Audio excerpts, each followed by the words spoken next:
Hello दोस्तों, कैसे हैं आप सभी लोग। उम्मीद करता हूँ बहुत अच्छे होंगे और अपनी पढ़ाई भी बहुत अच्छे से कर रहे होंगे। दोस्तों, जैसा कि आप सभी लोग जान रहे हैं कि आज 19 अगस्त की फर्स्ट शिफ्ट का जो एग्ज़ाम हुआ है, उसमें जो पूछे गए क्वेश्चंस हैं वो हम सभी लोग डिस्कस करेंगे। उससे पहले मैं आप सभी लोगों को बता दूं कि अगर आप हमारे चैनल पर नए हैं तो आप हमारे चैनल को सब्सक्राइब कर लीजिए, और अगर हमारा सेशन अच्छा लगे तो उसको लाइक ज़रूर करिएगा। चलिए, आज आज के क्वेश्चन जो पूछे गए हैं उनको स्टार्ट करते हैं। देखते हैं कौन कौन से क्वेश्चन पूछे गए हैं। देखते हैं फर्स्ट क्वेश्चन जो पूछा गया है, who is the author of books Malgudi days. Malgudi days पुस्तक के लेखक कौन है, जिसके चार ऑप्शन दिए गए हैं। देख लेना कौन कौन से चार ऑप्शन हैं ये। देखते हैं इसका आंसर क्या हो जाएगा। देखते हैं, मालगुडी डेज एक प्रसिद्ध लघु कथा संग्रह मीन्स शॉर्ट स्टोरी कलेक्शन है, जिसे R.K. नारायण ने लिखा था, और ये पहली बार 1943 में प्रकाशित हुआ था। तो इसका राइट आंसर कौन सा हो जाएगा। R.K. Narayan means option number P is the right answer. Next question जो पूछा गया है, article 25 is related to which of the following. अनुच्छेद 25 किससे संबंधित है। तो अनुच्छेद 25 किससे संबंधित है, ये चार ऑप्शंस दिए गए हैं। देख लेना कौन कौन से और कौन सा इसका आंसर हो जाएगा। देखते हैं इसका आंसर क्या हो जाएगा। देखते हैं, अनुच्छेद 25 भारतीय संविधान में धार्मिक स्वतंत्रता के मौलिक अधिकार से संबंधित है, और यह अनुच्छेद सभी व्यक्तियों को अंतरात्मक स्वतंत्रता और धर्म को फ्रीली मानने मीन्स आचरण करने और प्रचार करने का अधिकार देता है। और अनुच्छेद 26 जो है हमारा, धार्मिक मामलों के प्रबंधन की स्वतंत्रता को संदर्भित करता है। अनुच्छेद 27 क्या है, किसी विशेष धर्म के प्रचार के लिए करों के भुगतान की स्वतंत्रता को संदर्भित करता है। और अनुच्छेद 28 जो है, कुछ शैक्षणिक स्थानों में कुछ कुछ शैक्षणिक संस्थानों में धार्मिक शिक्षा या धार्मिक पूजा में उपस्थित होने की स्वतंत्रता का उल्लेख करता है। तो इसका राइट आंसर कौन सा हो जाएगा। देखते हैं, राइट आंसर हो जाएगा ऑप्शन बी। क्या हो जाएगा, धर्म की स्वतंत्रता का अधिकार means right to freedom of religion. देखते हैं नेक्स्ट क्वेश्चन जो पूछा गया है, the gateway of India located in Mumbai is build in which architectural style. Mumbai स्थित गेटवे ऑफ इंडिया का आर्किटेक्चरल किस शैली में निर्मित है। देखते हैं चार ऑप्शन दिए गए हैं इसके। देखते हैं इसका राइट आंसर कौन सा हो जाएगा। गेटवे ऑफ इंडिया का निर्माण 1911 में किंग जॉर्ज पंचम और क्वीन मैरी की भारत यात्रा की स्मृति में किया गया था। इसका उद्घाटन 1924 में हुआ था, और ये स्मारक इंडो सैरसैनिक शैली मीन्स इंडो सैरसैनिक स्टाइल में बना है, जो भारतीय इस्लामी और यूरोपीय स्थापत्य कला मीन्स आर्किटेक्चर का मिश्रण है। मुंबई स्थित गेटवे ऑफ इंडिया को ब्रिटिश वास्तुकार जॉर्ज विटेज ने डिजाइन किया था। हम ये भी याद रखेंगे। देखते हैं इस राइट आंसर क्या हो जाएगा। ऑप्शन नंबर बी, इंडो सैरसैनिक शैली मीन्स इंडो सैरसैनिक स्टाइल।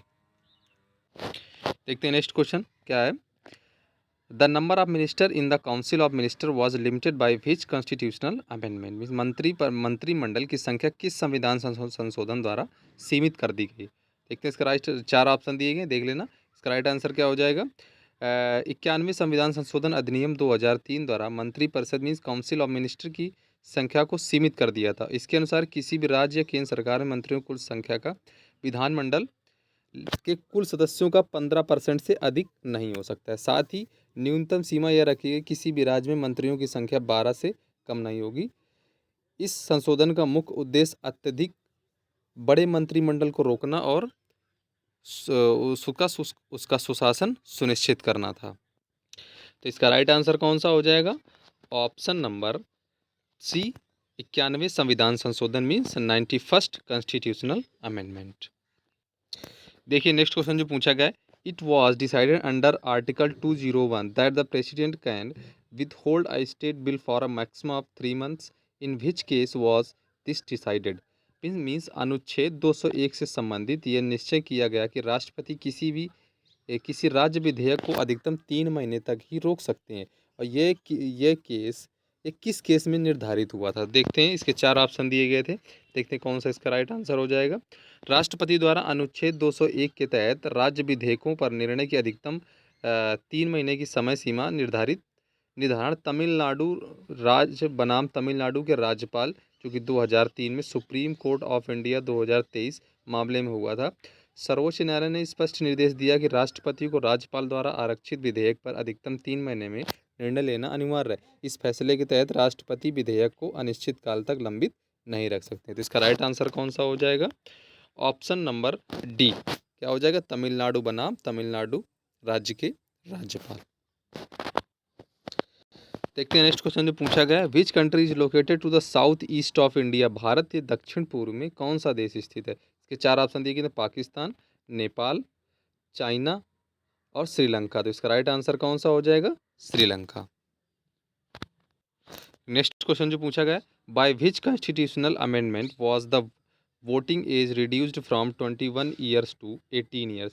मतदान की आयु 21 वर्ष से घटाकर 18 वर्ष किस संविधान संशोधन द्वारा की गई? तो 4 ऑप्शन इसके दिए गए।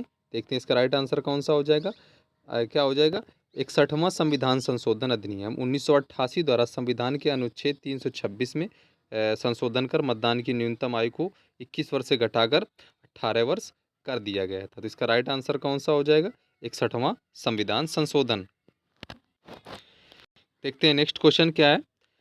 पूछा in M S Windows how is a new folder created? M S window में नया फोल्डर कैसे बनाया जाता है? जिसके 4 ऑप्शन दिए गए। देखते हैं इसका राइट आंसर क्या हो जाएगा। एम एस वर्ड में नया फोल्डर बनाने के लिए कई तरीके हैं, जिसमें माउस मेथड हो जाता है। जिस तरह नया फोल्डर बनाना, जिस जगह में नया फोल्डर बनाना हो वहाँ राइट क्लिक के बाद न्यू फोल्डर पर क्लिक करें। जैसे कीबोर्ड शॉर्टकट होता है, तो कीबोर्ड शॉर्टकट मेथड हमारा क्या है, सीधे control plus shift plus N दबाने पर तुरंत न्यू फोल्डर बन जाता है। इसका राइट आंसर कौन सा हो जाएगा? Control plus shift plus N, means option number C is the right answer. देखिए नेक्स्ट क्वेश्चन जो पूछा गया है, दीपिका कुमारी किस खेल से संबंधित है? Means Deepika Kumari is associated with which sport? किस खेल से संबंधित है? 4 ऑप्शन दिए गए थे, हॉकी, तीरंदाजी, कुश्ती या बैडमिंटन। तो किससे संबंधित है? ऑप्शन नंबर बी, तीरंदाजी। नेक्स्ट क्वेश्चन जो पूछा गया, who gave the drainage theory of wealth? में ड्रेनेज थ्योरी ऑफ वेल्थ किसने दी थी? 4 ऑप्शन दिए गए इसके, दादा भाई नौरोजी, आर सी दत्त, गोपाल कृष्ण गोखले या बिपिन चंद्र पॉल। देखते हैं इसका राइट आंसर क्या हो जाएगा।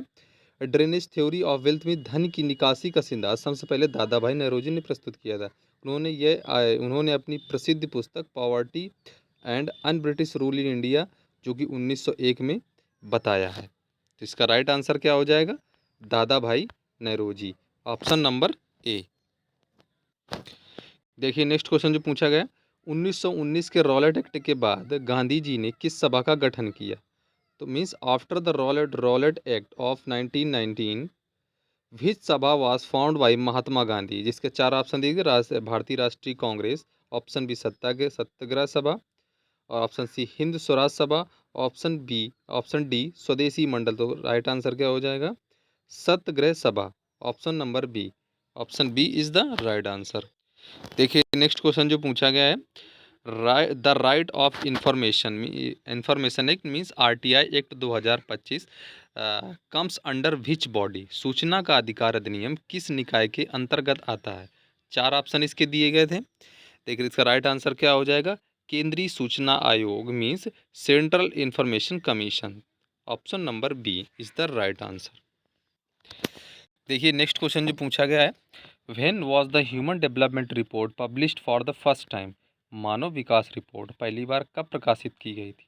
इसके 4 ऑप्शन दिए गए थे। देखते हैं कौन सा इसका राइट आंसर हो जाएगा। तो human development report means STR संयुक्त राष्ट्र विकास कार्यक्रम means UNDP union national development programme द्वारा प्रकाशित की जाती है। इससे पहले इसे पहली बार 1990 में प्रसिद्ध अर्थशास्त्री महबूब उल हक और अमर्त्य सेन के विचारों के आधार पर प्रस्तुत किया गया था। मीन्स इसका राइट आंसर क्या हो जाएगा? 1990, ऑप्शन नंबर बी। थोड़ा सा और अतिरिक्त जानकारी ले लेते हैं इसके बारे में। इस रिपोर्ट में मानव सूचकांक विकास means HDI human development index की अवधारणा दी गई थी। इसमें क्या एचडीआई 3 प्रमुख आयामों पर आधारित है। पहला कौन सा आयाम होता है हमारा? जीवन प्रत्याशा मीन्स लाइफ एक्सपेक्टेंसी, दूसरा होता है एजुकेशन और तीसरा होता है आय स्तर पर कैपिटल इनकम। ठीक है। देखिए नेक्स्ट क्वेश्चन जो पूछा गया है, in ancient times which site was associated with urban town planning. प्राचीन काल में शहरी नगर नियोजन किस स्थल से संबंधित था। इसके चार ऑप्शन दिए गए थे, हड़प्पा, कालीबंगा, मेहरगढ़ और लोथल। देखते हैं इसका राइट आंसर क्या हो जाएगा। देखिए हड़प्पा सभ्यता जिसे सिंधु घाटी सभ्यता भी कहा जाता है, शहरी नगर नियोजन के लिए प्रसिद्ध थी। इसका राइट आंसर कौन सा हो जाएगा, हड़प्पा सभ्यता। इसमें सुनियोजित नगर पाए जाते थे, जिसमें सीधी सड़कें थी, नालियों की उन्नत प्रणाली थी, अनाज भंडार थे और सार्वजनिक स्नानगृह था। ठीक है। और मेहरगढ़ नवपाषाणकालीन नियोलिथिक और कृषि और पशुपालन का केंद्र था, शहरी नियोजन से संबंधित नहीं था। कालीबंगा अपने अग्निकुंड और हड़प्पा कालीन कृषि के लिए प्रसिद्ध है। लोथल समुद्री व्यापार और गोदी डॉकयार्ड के लिए जाना जाता है। इस प्रकार शहरी नगर नियोजन का सर्वोत्तम उदाहरण कौन सा माना जाता है, हड़प्पा। तो इसका राइट आंसर क्या हो जाएगा, ऑप्शन नंबर ए, हड़प्पा। देखिए नेक्स्ट क्वेश्चन जो पूछा गया है, the 88th constitutional amendment act 2003 is related to which of the following. 88वें संविधान संशोधन अधिनियम 2003 किससे संबंधित है। चार ऑप्शन दिए गए थे, देख लेना। और इसके बाद देखते राइट आंसर क्या हो जाएगा इसका। 88वें संविधान संशोधन अधिनियम 2003 सेवा कर से संबंधित है, और इस संशोधन के माध्यम से संविधान में एक नए अनुच्छेद 268 ए जोड़ा गया, जो सेवा कर के प्रावधान से संबंधित है। इसके अनुसार सेवा पर केंद्र सरकार द्वारा लगाया जाता है, लेकिन इसे केंद्र और राज्य सरकारें मिलकर एकत्र करती हैं और उपयोग करती हैं। तो इसका राइट आंसर कौन सा हो जाएगा, करों पर सेवा कर means service tax on taxes. Option number B is the right answer. देखिए नेक्स्ट क्वेश्चन जो पूछा गया, which country recently had to hold fresh election due to economic issues. हाल ही में आर्थिक समस्याओं के कारण किस देश में फिर से चुनाव करवाना पड़ा था। Option A Italy, option B Spain, option C Germany, option D संयुक्त राज्य अमेरिका। तो देखते हैं इसका राइट आंसर क्या हो जाएगा। हाल ही में आर्थिक समस्याओं और राजनीतिक अस्थिरता के कारण जर्मनी में चुनाव फिर से करवाना पड़ा था। इसका राइट आंसर क्या हो जाएगा, ऑप्शन नंबर सी, जर्मनी। देखते हैं नेक्स्ट क्वेश्चन क्या है इसका। विच of the following is an extension of prime meridian. तो निम्नलिखित में से कौन सा प्रधान याम्योत्तर या प्राइम मेरिडियन का विस्तार है। तो क्या हो जाएगा, प्रधान याम्योत्तर जिसे ग्रीनविच रेखा भी कहा जाता है, इंग्लैंड में ग्रीनविच से होकर गुजरती है। ये 0 देशांतर पर स्थित है, मीन्स 0 डिग्री लॉन्गिट्यूड मेरिडियन। तो इसका राइट आंसर का क्या हो जाएगा, 0 डिग्री देशांतर। जो ये शायद 0 डिग्री देशांतर आपका ऑप्शंस में था, तो यही इसका राइट आंसर हो जाएगा। देखते हैं नेक्स्ट क्वेश्चन जो था, in the Paris agreement 2015 global warming is aimed to be limited to how many degree Celsius. Paris समझौता 2015 में वैश्विक तापमान वृद्धि को अधिकतम कितने डिग्री सेल्सियस तक सीमित रखने की बात कही गई है। देखते हैं इसके चार ऑप्शन दिए गए थे, इसका राइट आंसर क्या हो जाएगा। पेरिस समझौते 2015 में वैश्विक तापमान वृद्धि को पूर्व औद्योगिक स्तर से 2 डिग्री सेल्सियस से नीचे और 1.5 डिग्री सेल्सियस तक सीमित करने के प्रयास की बात की गई। तो इसका राइट आंसर क्या हो जाएगा, 2 डिग्री सेल्सियस में, मतलब 1.5 डिग्री दिया नहीं गया, तो इस वजह से इसका राइट आंसर क्या हो जाएगा, 2 डिग्री सेल्सियस। देखिए नेक्स्ट क्वेश्चन जो पूछा गया है, which of the following scheme was launched by government of India to increase digital literacy in rural areas. निम्नलिखित में से कौन सी योजना भारत सरकार ने ग्रामीण क्षेत्रों में डिजिटल साक्षरता बढ़ाने के लिए शुरू की थी। जिसका पहला ऑप्शन क्या हो जाएगा, डिजिटल इंडिया, ऑप्शन बी इसका हो जाएगा प्रधानमंत्री ग्रामीण डिजिटल साक्षरता अभियान, तीसरा ऑप्शन है स्टार्टअप इंडिया, चौथा है मेक इन इंडिया। तो राइट आंसर क्या हो जाएगा, ऑप्शन बी प्रधानमंत्री ग्रामीण डिजिटल साक्षरता अभियान। देखिए नेक्स्ट क्वेश्चन जो पूछा गया है, Rushikonda beach is located in which state of India. Rushikonda beach किस राज्य में स्थित है। Option A Kerala, option B Andhra Pradesh, option C Tamil Nadu, option D Orissa. तो राइट आंसर क्या हो जाएगा, option B Andhra Pradesh. Next question जो पूछा गया है, which anti ship missile has DRDO recently developed. हाल ही में डीआरडीओ द्वारा कौन सी एंटी शिप मिसाइल विकसित की गई है? तो इसके 4 ऑप्शन दिए गए थे, देख लेना। इसका राइट आंसर क्या हो जाएगा? NASM-SR naval anti ship missile, जो कि शॉर्ट रेंज की है। भारत की पहली हेलीकॉप्टर से लॉन्च होने वाली स्वदेशी एंटी शिप मिसाइल है, जिसे DRDO ने इंडियन नेवी के लिए विकसित किया है। तो इसका राइट आंसर कौन सा हो जाएगा? ऑप्शन नंबर ए, naval anti ship missile short range. इसके अतिरिक्त थोड़ा इसके अतिरिक्त और पढ़ लेते हैं। इस मिसाइल का पहला परीक्षण 18 मई 2022 को हेलीकॉप्टर से किया गया, जहां इसे स्कीमिंग रूट अपनाते हुए अपने लक्ष्य को अधिक अधिक सटीकता से भेद दिया। बाद में 26 फरवरी 2025 को इंडियन नेवी और DRDO द्वारा इसके फाइव ट्रायल सफलतापूर्वक संचालित किए गए। इस मिसाइल ने मैन इन द लूप प्रणाली और high bandwidth two way data link की विशेषताओं का प्रदर्शन किया। ठीक है, तो इसके लिए थोड़ी सी जानकारी ये ध्यान रखिएगा सभी लोग, ताकि कभी अगर आगे आने वाले जो एग्जाम्स अगर उसमें पूछ ले तो आप आसानी से उसका जवाब दे सकें। देखिए नेक्स्ट क्वेश्चन जो पूछा गया है, the battle of Plassey was fought between Robert Clive and whom. Plassey का युद्ध रॉबर्ट क्लाइव के साथ किसके बीच हुआ था? इसके 4 ऑप्शन दिए गए थे, देखते हैं राइट आंसर क्या हो जाएगा। प्लासी का युद्ध जो हुआ था 23 जून 1757 को अंग्रेजों मीन्स ईस्ट इंडिया कंपनी और बंगाल के नवाब सिराजुद्दौला के बीच हुआ था। इसका राइट आंसर क्या हो जाएगा? सिराजुद्दौला के बीच। अंग्रेजी सेना का नेतृत्व रॉबर्ट क्लाइव ने किया था। इस युद्ध में मीर जाफर और अन्य दरबारियों ने अंग्रेजों के साथ गुप्त समझौता कर नवाब सिराजुद्दौला को धोखा दिया था। परिणाम स्वरूप अंग्रेजों ने बंगाल पर नियंत्रण स्थापित कर लिया और भारत में ब्रिटिश शासन की नींव पड़ी। तो इसका राइट आंसर क्या हो जाएगा? Option number A, Sirajuddaulah. देखिए नेक्स्ट क्वेश्चन जो पूछा गया है, from which movement did Mahatma Gandhi change from the moderate leader to a mass leader. Mahatma Gandhi किस आंदोलन से मॉडरेट लीडर से मास लीडर बने? इसके 4 ऑप्शन दिए गए थे, देखते हैं इसका राइट आंसर क्या हो जाएगा। महात्मा गांधी का राजनीति में प्रारंभिक प्रवेश कब हुआ था? चंपारण सत्याग्रह से, जो कि 1917 में हुआ था।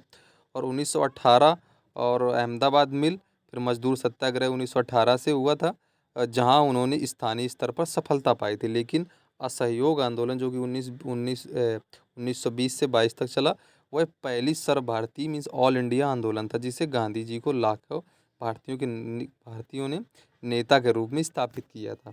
इस आंदोलन ने जनता को अंग्रेजी शासन के खिलाफ खड़ा किया और गांधी जी को जननेता की पहचान दिलाई, मीन्स मास लीडर की पहचान मिली थी। तो इसका राइट आंसर क्या जो हो जाएगा? Non cooperation movement, option number A. देखिए नेक्स्ट क्वेश्चन जो पूछा गया, which shortcut key is use to copy all the text in a computer. Computer में पूरे टेक्स्ट को कॉपी करने के लिए कौन सा शॉर्टकट प्रयोग किया जाता है? देखते हैं 4 ऑप्शन दिए गए, तो राइट आंसर क्या हो जाएगा? Ctrl+C। ऑप्शन नंबर हमारा सी है, क्या हो जाएगा? Option number C, Ctrl+C is the right answer. Ctrl+C is the right answer. In which physical quantities dimension both mass and time are zero. किस भौतिक राशि के आयाम में द्रव्यमान और समय शून्य होते हैं? इसके 4 ऑप्शन दिए गए थे, राइट आंसर क्या हो जाएगा इसका? आयतन मीन्स वॉल्यूम। वॉल्यूम में क्या होता है? इसके मास और टाइम का जो डायमेंशन हो जाता है वो जीरो हो जाता है। तो इसका राइट आंसर कौन सा हो जाएगा? Option number C, volume. देखिए नेक्स्ट क्वेश्चन जो पूछा गया, when and by whom was the Carnot engine discovered. Carnot engine की खोज कब और किसके द्वारा की गई थी? तो इसके 4 ऑप्शन दिए गए थे, तो इसका राइट आंसर कौन सा हो जाएगा? कारनोट इंजन की जो खोज हुई थी 1824 में फ्रांसीसी भौतिकी विज्ञानी सादी कारनोट द्वारा की गई थी। इसका राइट आंसर कौन सा हो जाएगा? Option B, Sadi Carnot. देखिए next question, in the Indian open athlete which athlete on gold medal in both 100 metres and 200 metre. किस भारतीय ने ओपन एथलीट में दो गोल्ड मेडल 100 मीटर में और 200 मीटर में गोल्ड मेडल दोनों में ही जीता था। तो क्या हो जाएगा, इसके 4 ऑप्शन दिए गए थे, इसका राइट आंसर क्या हो जाएगा? आमिया कुमार ने रांची में इंडियन ओपन एथलेटिक्स जो कि कहाँ हुआ था, इंडियन ओपन एथलेटिक्स रांची में हुआ था 2025 में में मीट पुरुषों में की 100 मीटर में दौड़ जीती, जबकि श्रावणी नंदा महिलाओं की 100 मीटर और 200 मीटर दौड़ में स्वर्ण पदक जीता था। तो इसका राइट आंसर क्या हो जाएगा? Option number B, Shravani Nanda. देखिए नेक्स्ट क्वेश्चन जो पूछा गया है, which of the following is the definition of barren land. निम्नलिखित में से कौन सा बंजर भूमि की परिभाषा है? जिसके देखो 4 ऑप्शन दिए गए थे। ऑप्शन ए था जिस भूमि पर लगातार 1 वर्ष तक खेती ना हो। ऑप्शन बी था जिस भूमि पर लगातार 3 वर्ष तक खेती ना हो। और ऑप्शन सी क्या था? जिस भूमि पर लगातार 5 वर्ष या उससे अधिक समय तक खेती ना हो। ऑप्शन डी था जिस भूमि पर केवल वर्षा के मौसम में खेती होती थी। तो इसका राइट आंसर क्या हो जाएगा? राइट आंसर हो जाएगा ऑप्शन नंबर सी, जिस भूमि पर लगातार 5 वर्ष या उससे अधिक समय तक खेती ना हो। देखिए नेक्स्ट क्वेश्चन जो पूछा गया है, what is the age eligibility under Deendayal Upadhyaya Grameen Kaushal योजना। दीनदयाल उपाध्याय कौशल विकास ग्रामीण कौशल विकास योजना के अंतर्गत लाभार्थी की आयु सीमा क्या है? तो इसके देखो 4 ऑप्शन दिए गए हैं, इसका राइट आंसर क्या हो जाएगा? दीनदयाल उपाध्याय कौशल विकास योजना ग्रामीण युवाओं को कौशल प्रशिक्षण मीन्स स्किल ट्रेनिंग देकर उन्हें रोजगार योग बनाने के लिए चलाई जाती है। और इस योजना के तहत लाभार्थी की न्यूनतम आयु 15 वर्ष और अधिकतम आयु 35 वर्ष निर्धारित की गई। तो इसका राइट आंसर क्या हो जाएगा? ऑप्शन नंबर बी, 15 से 35 वर्ष तक। देखिए नेक्स्ट क्वेश्चन जो पूछा गया है, in which of the following acts passed by the government was a provision struck down by the supreme court. सरकार द्वारा पारित किस अधिनियम में से एक प्रावधान को भारत के सर्वोच्च न्यायालय ने रद्द किया था? देखिए इसका राइट आंसर क्या हो जाएगा? वैसे एक्चुअली में ये क्वेश्चन थोड़ा सा पूरा नहीं मिल पाया है, तो जिसको देख लेना।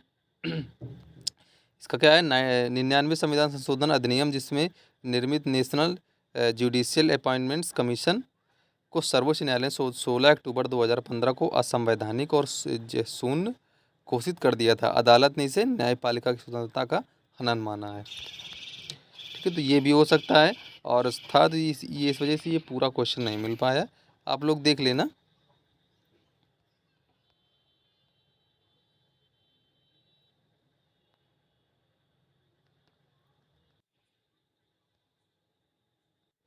देखिए नेक्स्ट क्वेश्चन जो पूछा गया है, which weather forecasting system with the world's highest resolution was established by the government of India in May 2025।